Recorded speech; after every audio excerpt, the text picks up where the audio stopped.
Now, one of the KWA pistols that we do have in the case that kind of likes overlooked quite a bit and kind of gets forgotten about that they actually make and produce is this nice, very nice KWA TT-33. So we're going to be going ahead and doing a nice little review video on this. Let's get right into the review. So like I said, this is going to be a replica of the real Russian TT-33 that was produced in the 40s for the Russian army in World War II.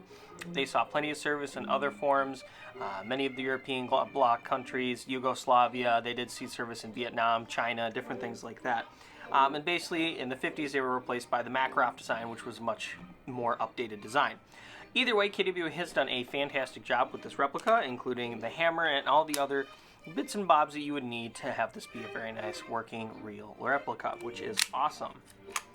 So, let's go ahead and go over some of its features. So, this does feature an external hammer here. It is going to have a very interesting style of trigger. This is not something that you typically see. As you can see, I'm going to demonstrate dry firing the pistol to show you how the trigger works. Touch the trigger.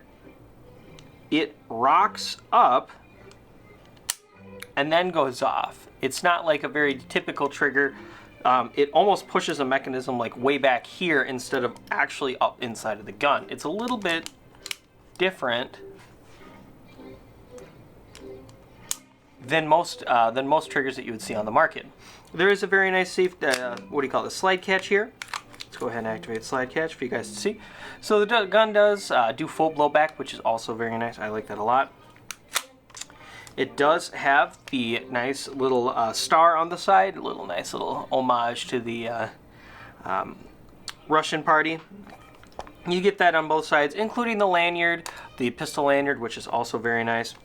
It does also feature a nice, if I can get the camera to zoom in properly.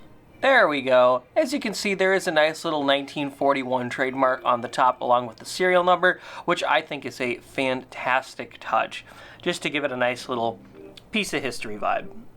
So, the magazine is going to hold 10 rounds. It's going to be a 10-round magazine. There's just going to be a single stack going up and down. You load it up with green gas. Green gas fills at the bottom side. That's where your release valve is. But yep, so you load her up with 10 rounds, and let's go see what she chronos.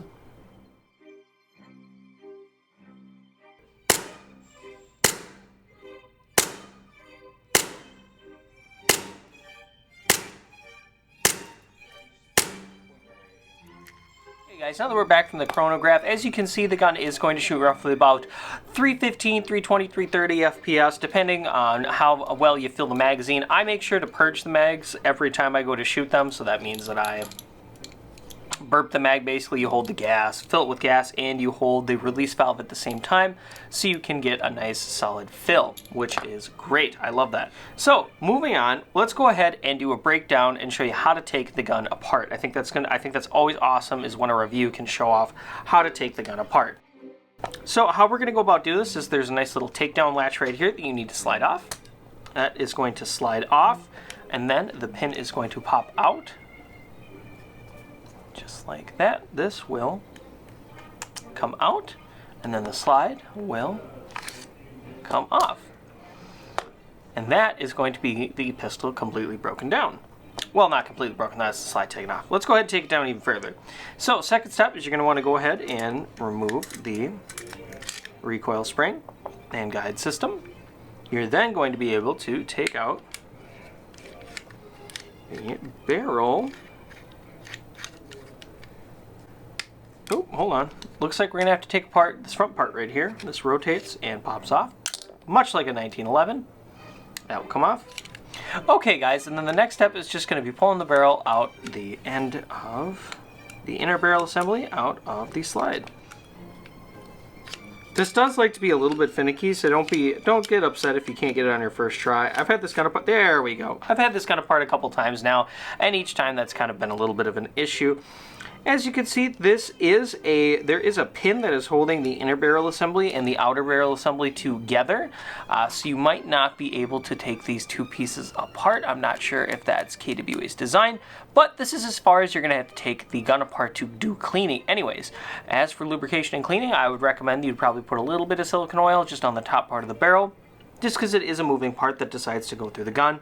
You're going to want to go ahead and lubricate all of your mechanisms on the inside, including your air nozzle, the back part here where the hammer strikes. You're going to want to go ahead and lubricate that. You're also going to want to lubricate the tracks on the handgun as well. And you're also going to want to lubricate the hammer housing, which is right here. And the tracks again.